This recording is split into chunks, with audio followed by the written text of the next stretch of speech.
Hello. Today I'm going to be speaking with you about the Trecena of Aq'ab'al, and I'm here in this meadow near to where I grew up, and you may be able to hear a bit of wind noise on the microphone, and I kind of like both want to apologise for the wind noise and say, well, kind of like it's the Trecena of Aq'ab'al, and so some little bit of wind noise hopefully kind of like gives you the idea. So what's the Trecena of Aq'ab'al about? Well, one of the big themes that we can see coming with the Trecena of Aq'ab'al is about communication. Might be clear communication, new forms of communication in particular, because it's like the reinitiation of communication.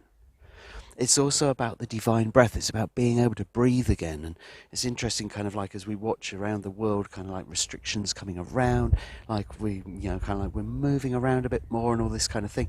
Maybe we feel like we can, like, we've had a bit of a hard time, but we can breathe again. So, like, maybe this is also coming in. Ik as well, representing changes, the changes brought on the wind, the changes brought the breath of life coming back to us again. So all of these things can be incorporated into the Trecena of Aq'ab'al. And so we're going to start with 1 Aq'ab'al. Now the day 1 Aq'ab'al, we see novelty, we see beginnings. Perhaps this is a great time to be learning a new language, or to make a decision to begin learning a new language, a new form of communication. 1 Aq'ab'al would be a great day to begin that journey. It's also a day of novelty and change, and so they sometimes talk about Aq'ab'al as being great days to do cleaning, like clean your altar on Aq'ab'al, because it's like the wind which comes in like the like the air duster we might use on our electronics or whatever. Well, Aq'ab'al comes in and and blows everything away, cleans things up. And we're here with the one we see, this is like the beginning of that, the beginning of change, the beginning of like blowing it away and taking a breath of fresh air so that we can grow again. Now, of course, when we're beginning something again, I go back to the one, sometimes we're having a little bit of uncertainty about it, maybe needing a little bit of advice from others or something like that. And so maybe 1 Aq'ab'al is also saying kind of like, okay, maybe you have something new to communicate, but maybe you also kind of like need a little bit of encouragement. Kind of like you're learning a new language and you need people to kind of encourage you to get it out there, to practice, to use that new language that you're speaking. Now, I say new language, and of course this could be a new language as in, from a different country or something like that, but it could also be a new way of speaking, a new way of communicating, changing the way that you use your language to express yourself. Perhaps there's an emergence of some words which you were hesitant to use before. Maybe 1 Aq'ab'al is where you're going to start planting them into your language. From 1 Aq'ab'al, we're then going into 2 Aq'ab'al. So Aq'ab'al, representing the dawn and the dusk, representing the twilight, and representing conception, bringing of new concepts into the world. Now, the number 2 can represent duality. It can also represent relationships. It's said that Aq'ab'al is one of the it's said to be a very romantic sign, and the number 2 could also be representing relationships. So we could see this as being, there's a possibility of that being a very romantic day in this 1 Aq'ab'al Trecena. But we can also see that Aq'ab'al is about the dark and the light. It's about the night and the day and the bridging between the two. And the 2 can represent polarities, which can also represent the night and the day, for example. And so 2 Aq'ab'al could also be seen as very, very polarizing. It could be very much about seeing things either in light or in darkness and nowhere in between, or working out a way to bridge the 2 together. Because 2 Aq'ab'al is really taking it to its extremes. So where do we come together in the middle? How does Aq'ab'al bridge the 2 together and, kind of like to move from night to day or from day to night? Again, Aq'ab'al being new concepts is a great day to bring our new concepts into the world, our dreams into the world. And here we might also see the black and the white of that. Okay, yeah, we've got this idea, we've got this dream, we want it to materialize and that kind of thing. But how do we kind of like get it in black and white so that we really know what we're doing with it? From 2 Aq'ab'al, we're then going into 3 Cat. Cat representing the net, cat representing what we hold onto, what we hold. And in here, 3 representing the inner world, so very much about what we hold within us. Now, cat days, as I always like to kind of look at them as great days of being, released, great days to kind of like work through your bag and see what's relevant and what's no longer relevant. And if we look at it with regards to the number 3, we're talking about home and we're talking about what's going on inside of you. And so it's a great day for, well, possibly even some soul searching, as it were. What do I want to hang on to now? What am I ready to let go of? How am I about to liberate myself? Because if we talk about 3 being the inner world and we talk about cat representing liberation from burdens, it's like, what burdens do you hold within yourself that can be liberated right now?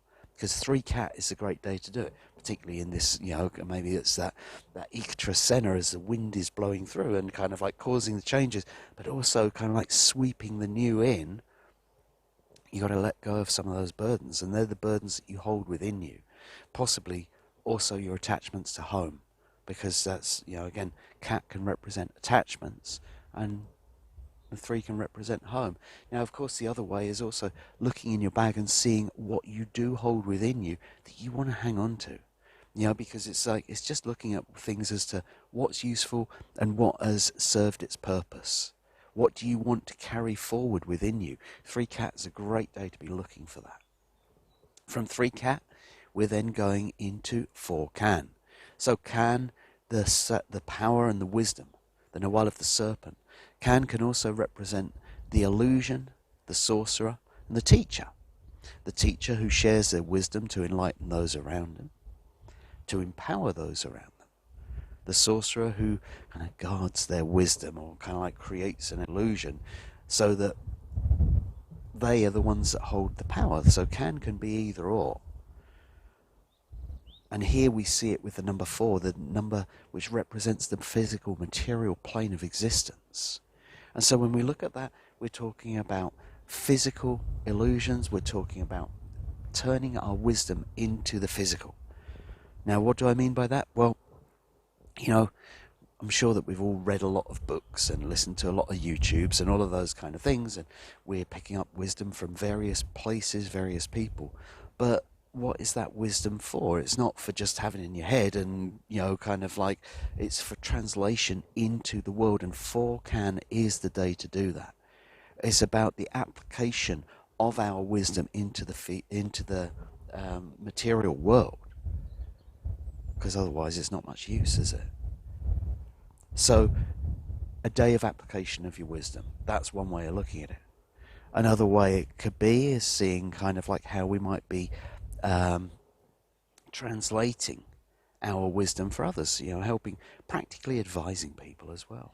So from 4 can, we're then going into 5 Kame. Kame representing transformation, representing the ancestors. Kame representing facing our fears as well.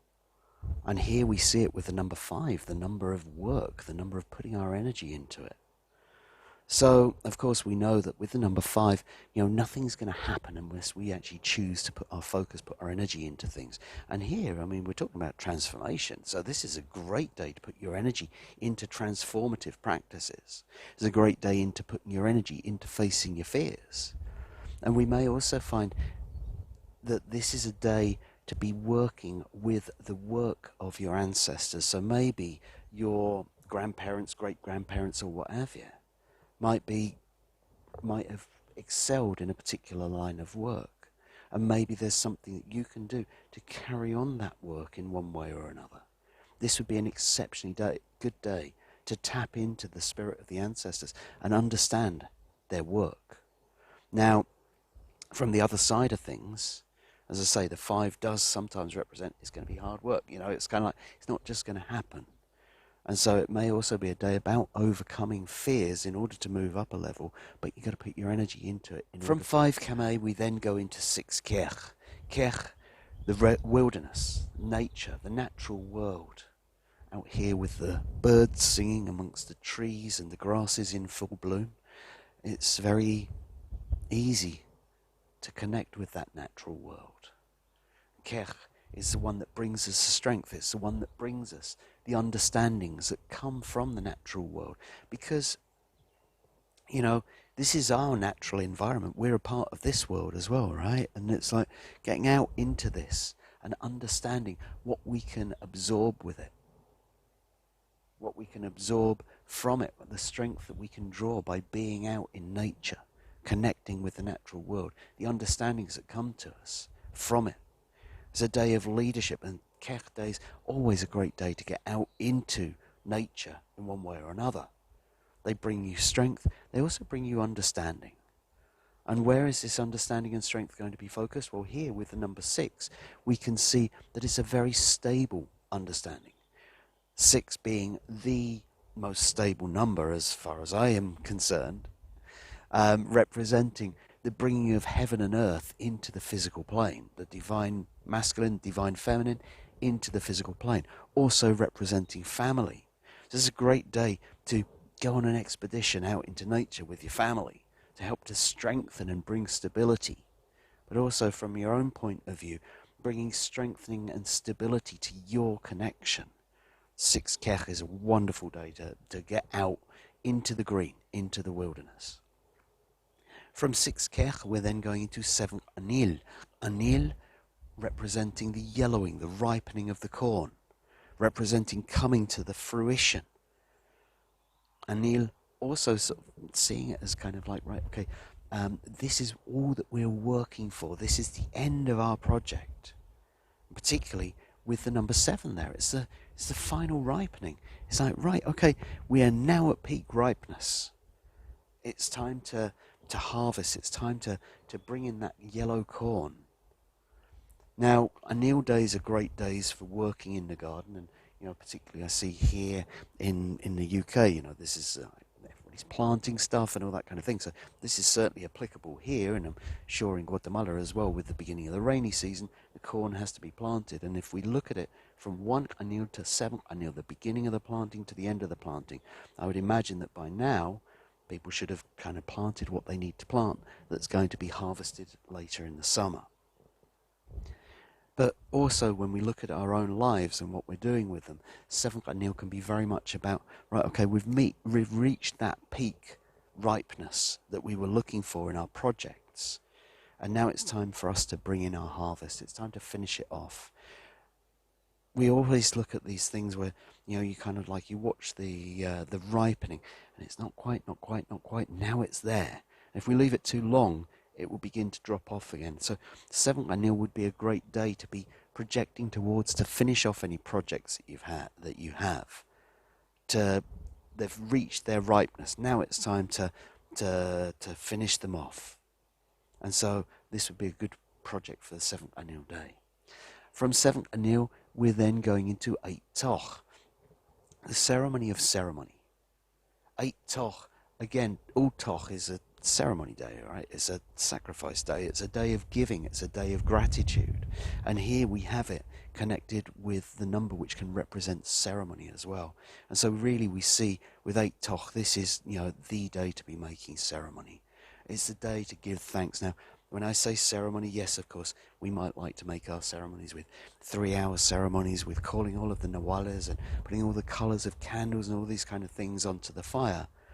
But your ceremony can also be 10 minutes, 5 minutes, if you're short of time, with a candle. Just light a candle and say thank you for what you have in your life. Take some time to go and be of service, or however it is that you choose to express your gratitude to the world. 8 Toch is the day to do that. From 8 Toch, we're then going into 9 Tz'i. So Tz'i, faith, loyalty, justice, law. Tz'i, unconditional love. Tz'i can also represent our vices and our walk with them, our journey with them, because, they are the things that kind of like bring out our human side, right? Because we're all fallible in some way or whatever. And Tz'i comes along and says, right, okay, you over that yet? Are you sure you're over that? Have you kind of like, can you, kind of like you're still tempted by it, or however it might be. And so there's that aspect of the Tz'i days. And here we see it with the number 9 about life, also about the feminine. When we see it with regards to loyalty, when we see it with regards to faith, when we see it with all of those things, we can see that it could be very much about looking at kind of like what you choose to be faithful in your life, to what you choose to be loyal in your life. And so it's rather a big one. And of course, women are strongly highlighted on this day as well. Now, with the Day of the Law, also represented by Tz'i, this could be a very important day for laws affecting women, could be a very important day for justice for women as well.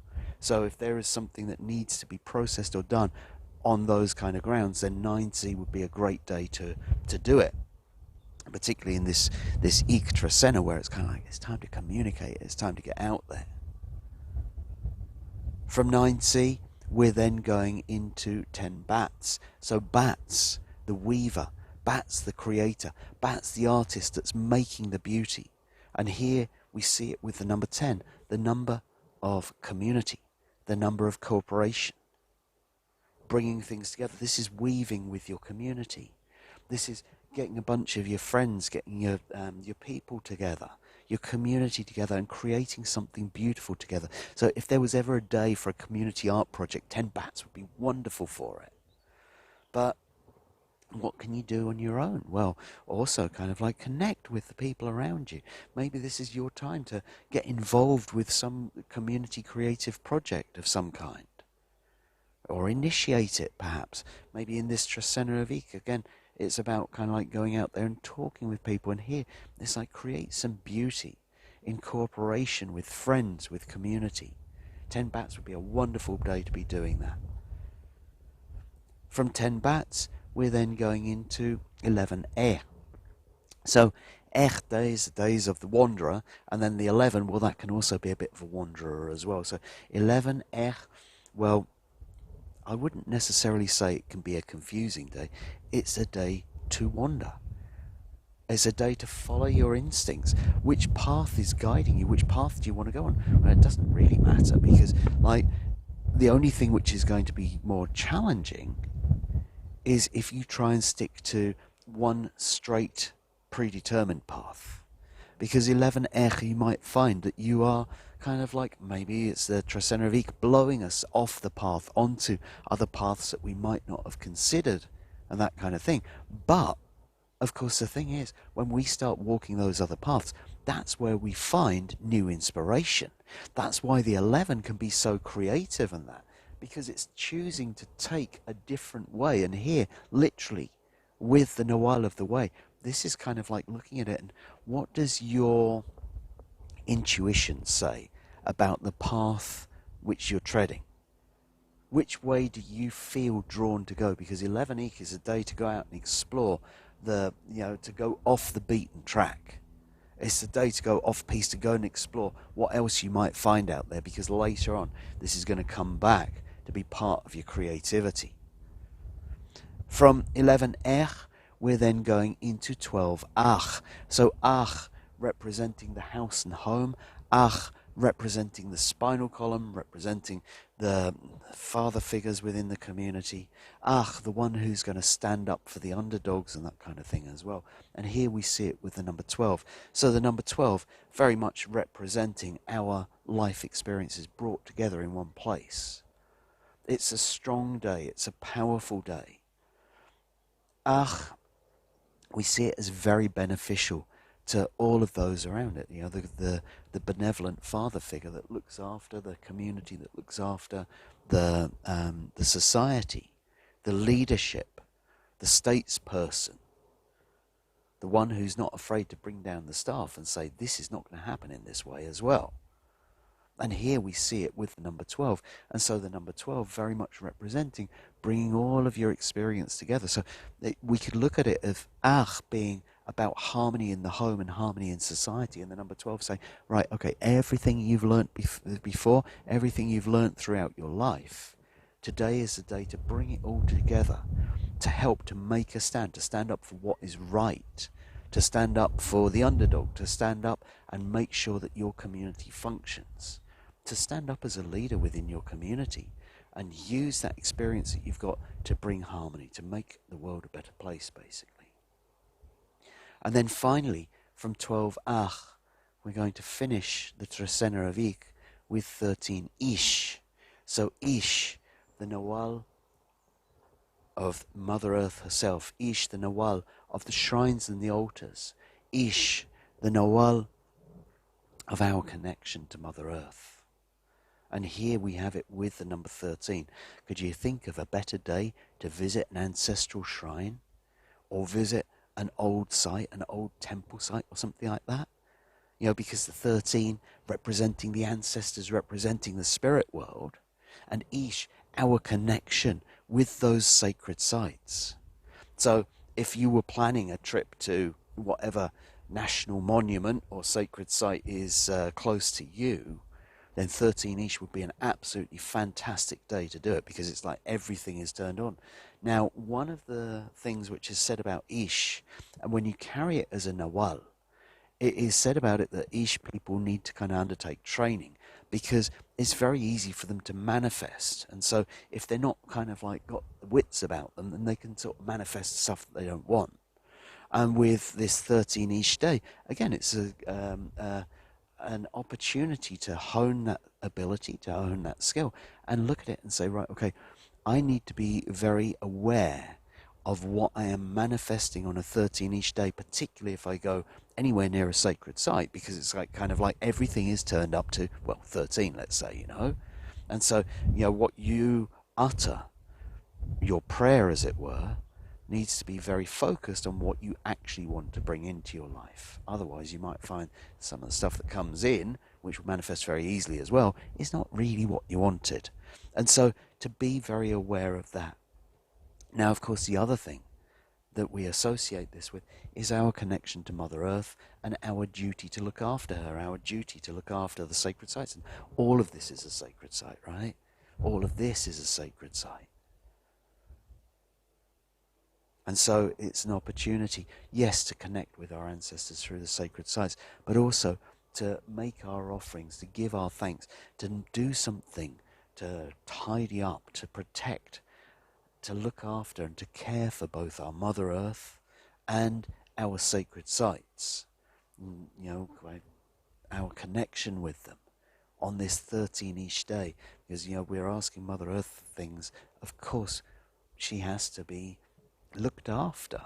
She has to be fed. She has to be given gratitude in whatever way, shape or form you choose to do it. So once again, 13ish is a wonderful day to get out into the environment, work with the environment, work with Mother Earth and her energies to make sure that whatever you're asking for is balanced up with whatever you choose to give. So, thanks for listening again. I hope that this has been a useful guide for you to go through the Trecena of Aq'ab'al, and I look forward to seeing you again in 13 days' time for the Trecena of Tz'i. Thank you.